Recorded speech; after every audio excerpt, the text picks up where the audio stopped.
I've read that the songwriting for color TV stretched out over like 20 years.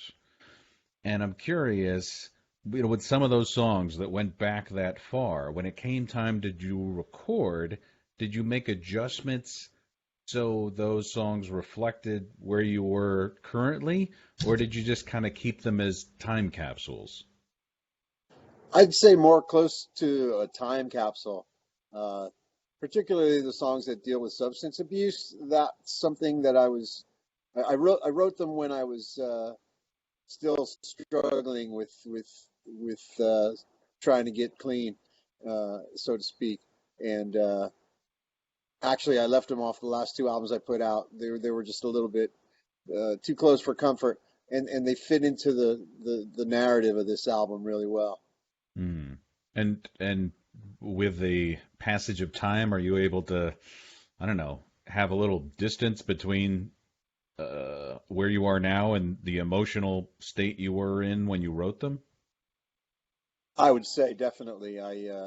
It's more like looking back on something rather than, being in the middle of something. Yeah.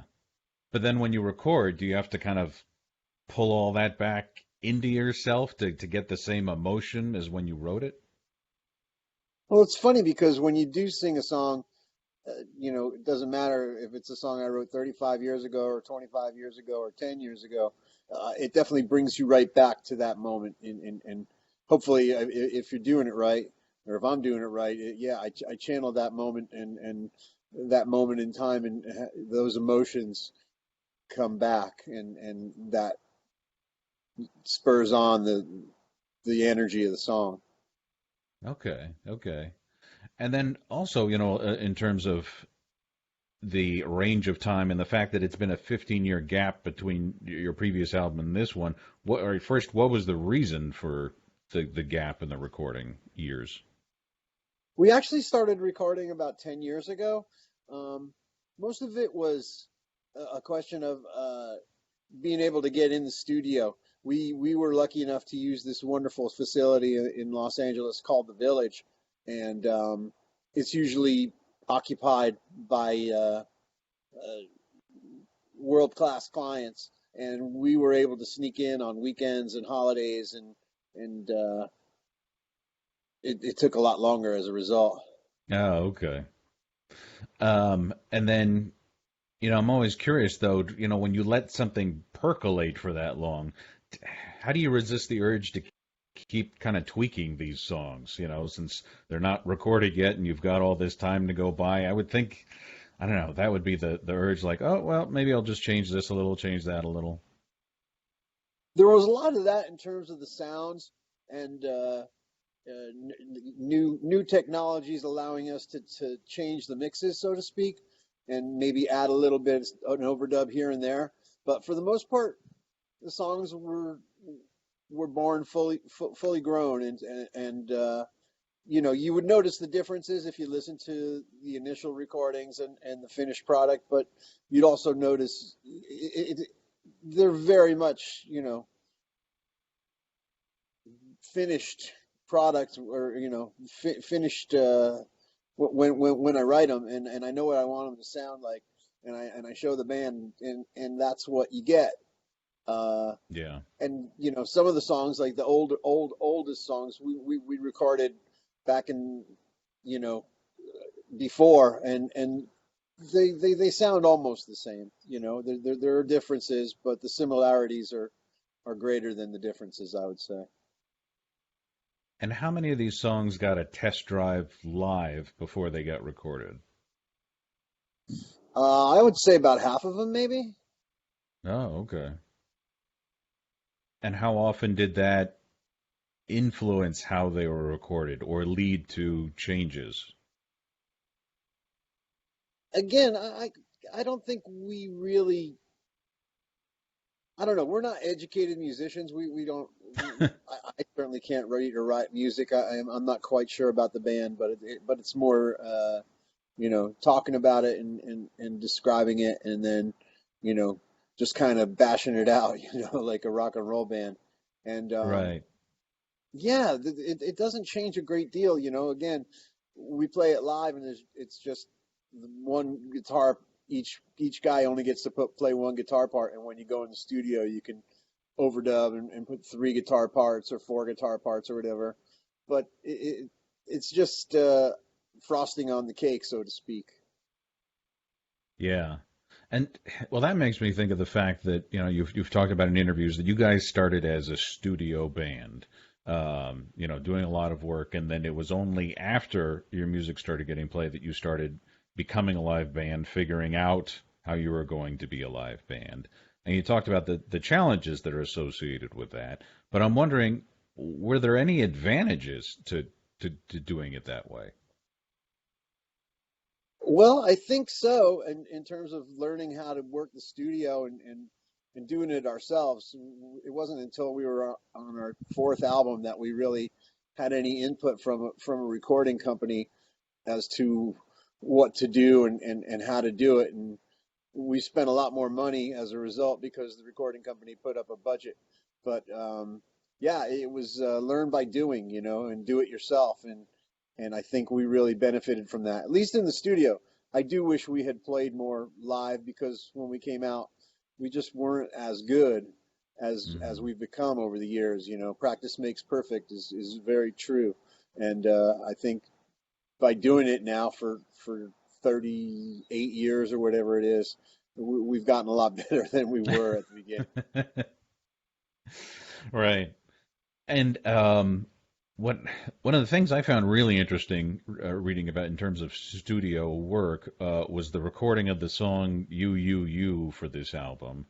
And from what I read, you guys recorded it initially with the entire band playing, but then you ended up stripping it down to just vocals, keys, and a little bit of guitar.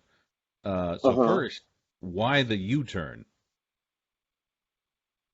Well, it wasn't a calculated move. It was just something that, we turned everything down. It was just something that it was a happenstance, as it just it was like, what if you took this out and that out? That's the beauty of being in the recording studio. You can fiddle with the knobs and the faders, and you usually start from, you know, j- just one thing, and you fix that sound, and then you add the others.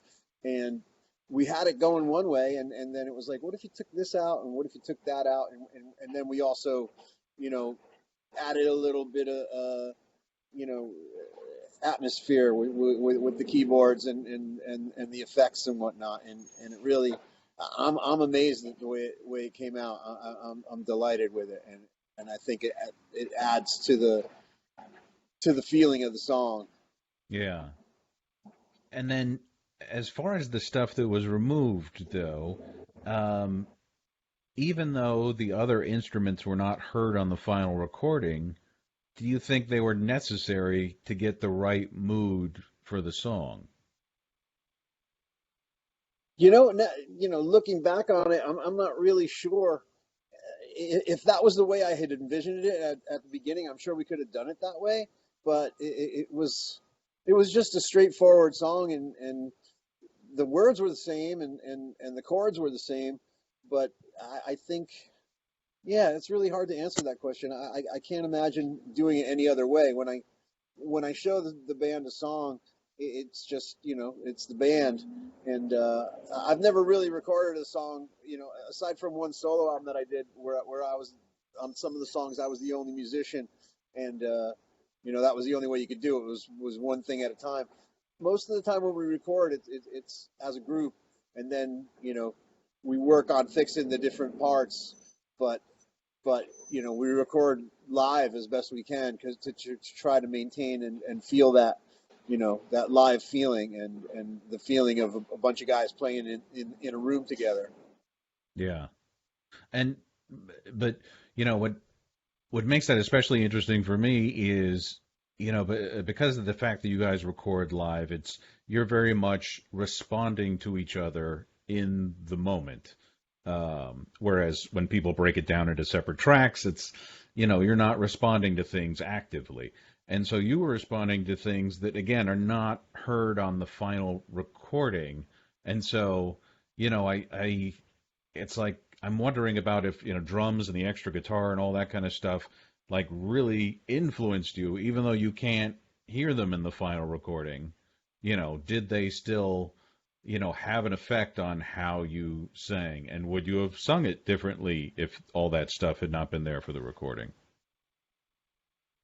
That's a really good question, and I wish I had a really good answer to go with it. I'm sure it definitely influenced the rhythm and the cadence of my vocal, but a lot of time, or all the time when we record, the band is following me, and my guitar is in their headphones, whether or not it ends up on the final recording, which half the time it doesn't because I'm not a very good guitar player, and that's why we have real guitar players in the band. But yeah, generally I'm the band leader. I'm the conductor more or less. So Yeah. I would say that yes, playing with the band influenced the sound and the style, but it just sounded better without all that stuff. Mm, yeah. And how were the band members okay that their parts were being removed? I think so.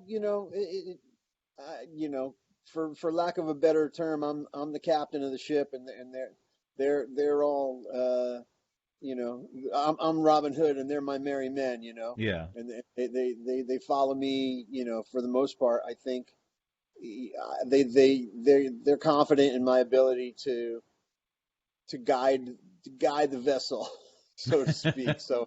And from everything I've heard from those guys, they're all delighted with the finished product. Yeah, yeah. And speaking about, giving guidance and such, I read that you were initially a drummer. That was your first instrument of choice when you Yes, that's were true. learning how to play. First off, I'm wondering, by having that background, do you think you have a better ability to communicate with Tony Snow and other drummers you've worked with about what you want to hear? Oh, absolutely. In fact, one time when we were recording an album back in the '90s, we were lucky enough to get this guy Jim Keltner, who's Oh, hell, yeah, legend. countless recordings with solo Beatles and you name it, he's done it. And I wasn't there when he came in to start recording, so he was recording with the producer to a track that was just me on guitar and a piano player. Actually, Ben Montench, Oh, who's in Heartbreakers, yeah, yeah, and another legend. he put this rhythm to it that was just wrong. It was absolutely it was not what was supposed to be there. So I felt really bad because they'd already started recording and he did this thing and it was really good, but it was just the wrong beat. It was like, no, no, no, Mm-hmm. that's not what it's supposed to sound like. And Mm-hmm. I felt bad, but trying to tell Jim Keltner what to do, but it worked out really well for the song. And once I explained it to him, he totally got it and he changed it and it came out the way I imagined it.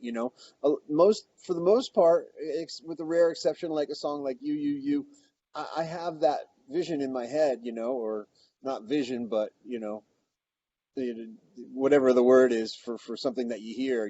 I hear it in my head and I know what I want and I Mm-hmm. work really hard to get everybody to come on board and help me to realize that.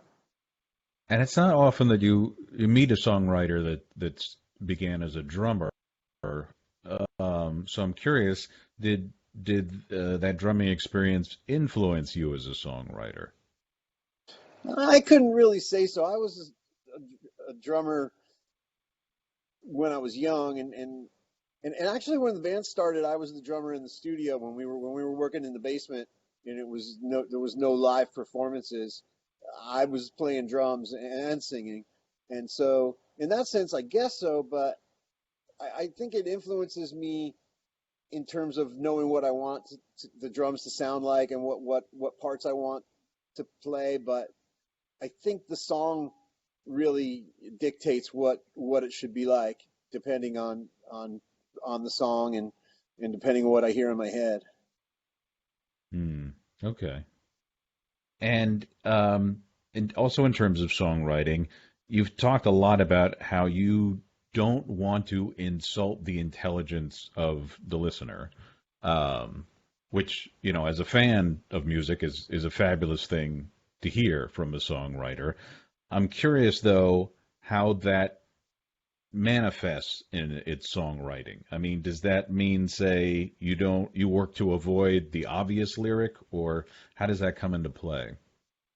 I think it applies way more to the lyrics than to the music because, unfortunately, I have a rudimentary uh, knowledge of music and how it's put together. I couldn't write a symphony or something that was real complex just because I don't have that ability. It's mostly just folk chords put together in a certain way. But when I write lyrics, I do try to steer clear of the obvious rhymes and try to not fall into a pattern where it's something that's there's definitely a place in music, and a lot of my favorite songs are very easy, or something simple as "She loves you, yeah, yeah, yeah. She loves you, yeah, yeah, yeah. She loves you, yeah, yeah, yeah." But at the same time, it's just in the years since that came out, there's just been a lot of baby songs and stuff, and I've just never really. I don't know. It's weird because there's a song on the record called "Hold Me Tight," which kind of leans in that direction, if you will. But at the same Mm. time, I just I don't want to be cliche. Put it that way. Yeah. No, I get it. And, I mean, and along those lines, because you have the two covers on this album, from one a song from Elliott Smith and the other one a song from Bob Dylan, who, are some badass lyricists in their own right. And, to give credit where credit's due, I think those songs mesh well with what you put into the mix. Because sometimes bands will do covers and it's like a complete left turn from what's else is on the album. Hmm. And so, I don't know. I don't know if there's a question in here even, but I think you can hear the fact that you make interesting word choices when your songs are put up against those songs. Well, I can't thank you enough for saying that because that's praise that I can you know get kind of blush about. Um, because I do I admire those two songwriters. Uh, Elliott Smith in particular is one of the few songwriters from you know more recent times that I just fall over head over heels for. He's always since I first listened to him after his first couple albums, uh, I was blown away by his songwriting and his lyrics and his recordings. Dylan is obviously one of the giants in the world of songwriting and rock and roll. I picked those songs because I kind of felt they fit into the overall arc of the album. But yeah, I don't know. That's really nice of you to say about them fitting in, and that was like I said, that was part of the choice was doing songs that fit into the overall scope of the record. Mm. What was the most challenging song on this album to create or record?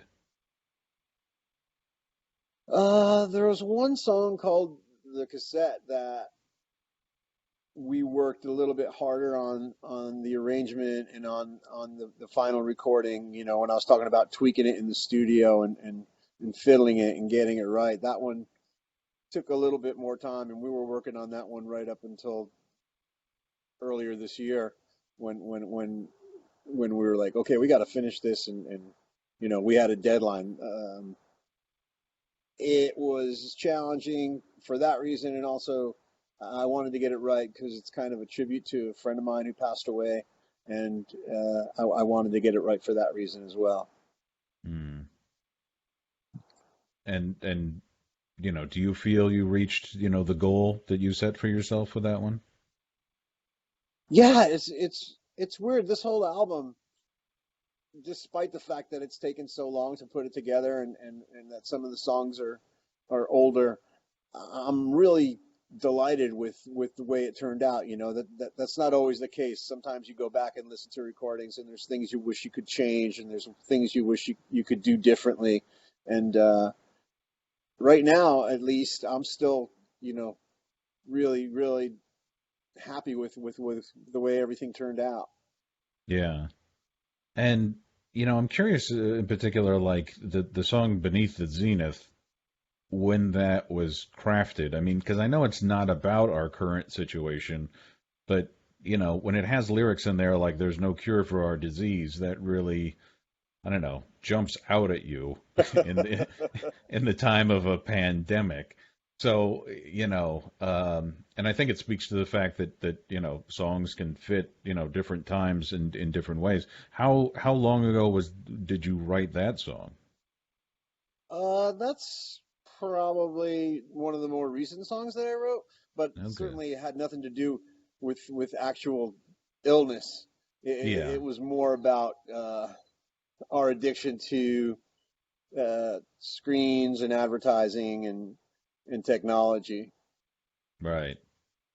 And then, I mean, how do you personally balance that? Because you said in one interview you talked about the fact that there is a good side in that music fans are not limited to a very narrow channel of, let's say what's on MTV, back in the day, or which tastemakers are deciding who gets to hear what. But as Beneath the Zenith explains, there's a lot of difficulties and challenges to this new heavy on tech life. So, I mean, for as a musician, as an artist, where does that put you in terms of pro or con? Well, I'll be honest with you. I think it has a lot to do with being older and looking back and thinking, well, it was better in the old days. Uh, I remember when gas was less than $1 a Right. gallon, and we only had 7 channels, and that was, Right. what's that, Dana Carvey, and we liked it that You're way. right. Um, we used to have a record, and we had to put a needle on it, Right.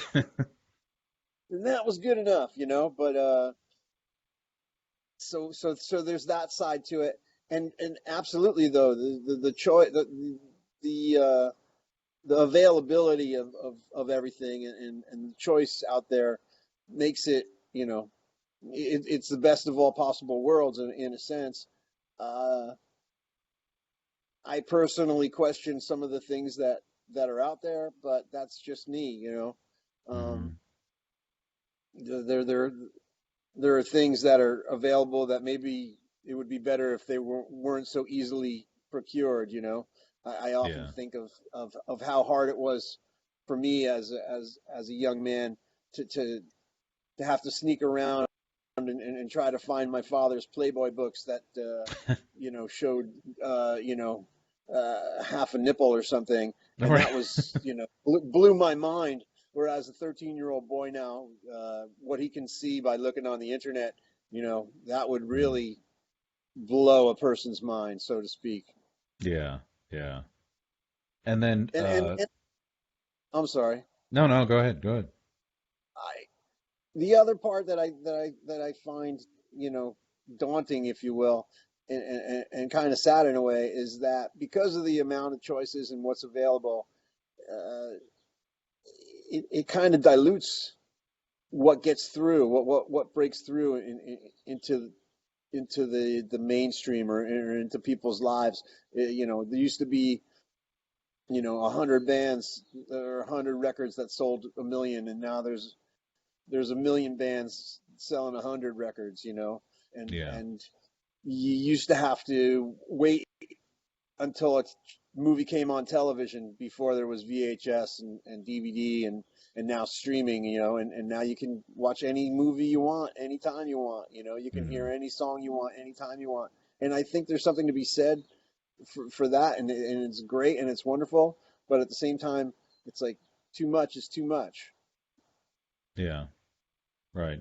And that's just, again, that's just me as an old man looking back on it, and it was good enough for us. It should be good enough for Right. Right. everybody. Right. Right. Also, it takes away from, rock and roll was at least, for my generation, I think it was, everybody listened to it. It was what everybody did, and it was what everybody cared about. Now, because of the choices out there, I don't think it's as important to everybody as it was when I was growing up. Hmm. Yeah. Yeah. I don't know. Maybe not. Well, I think music is still, in general, important to people. But yeah, it's diluted, as you said. Yeah, and again, it's wonderful to have those choices, but it's sad to me to see it going on to the back burner, so to speak. Rock and roll, I'm speaking of. No, music, I Right. think, is important to everybody, and it's one of the last connections we have to magic in our lives. Hmm. And also I'm wondering, what struck me listening to this album is it's it fits in your catalog because it's full of rough edges.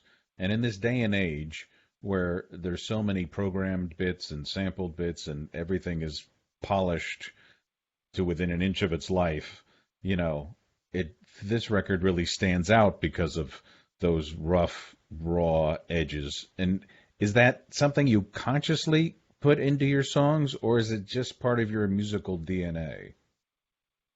Yeah, I think, we never had auditions, so to speak. We never tried to find the right, the best drummer or the best guitar player. The three of us, Mark, Pete, and myself, the two guitar players and myself, grew up together, graduated high school together, and it was never like I need a better guitar player. We're kind of like where we are and who we are, and I think that's closer to the punk rock uh, thing than virtuosity.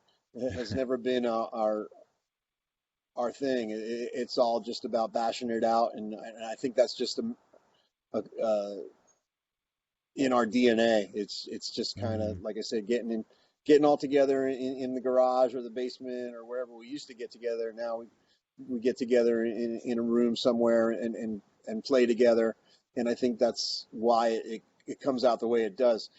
I would say that there is some polishing involved when you're in the studio, and especially when you have so many years to tinker and fool around with it. But it's polishing something that's already a pretty rough. So I think that's why, as you say, it comes out and then rough around the edges, so to speak. yeah, but I mean that's certainly not a fault. It's certainly, I don't know. It helps it seem more real, more authentic, uh more like an actual band, you know?